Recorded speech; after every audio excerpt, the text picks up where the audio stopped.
So the little bugger's got canker. So I took it out with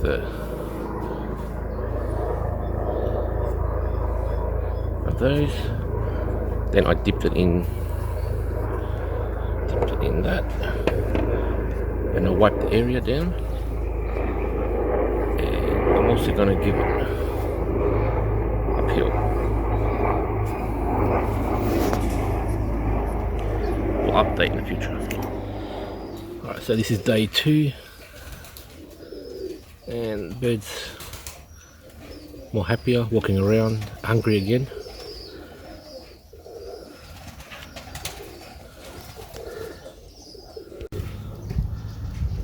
Okay, this is day 4, and I'm giving him a bit of a apple cider wash, and earbuds, cleaned out the rest of the canker every day, slowly by slowly. Now, what I have experienced is when the parents are tired.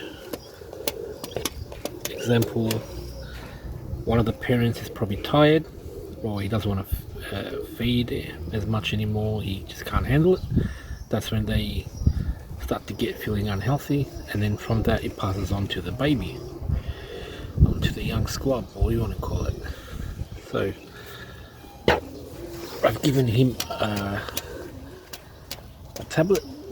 Now I've given this one tablet the first day, and the third day given her a second one. This is day 4.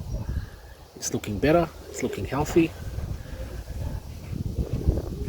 It's the only bird affected, so that's how I know it's because of the father. He wasn't feeling too flush, so I gave him a pill. And so I've given everyone in there in the water, a bit of apple cider as well.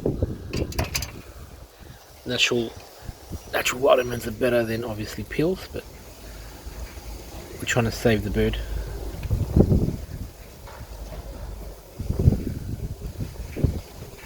And that's it. He's looking okay. He's looking healthy, apart from you know, a bit of cheese around his mouth in the inside. And we'll see how he goes, but I'm positive he'll be okay.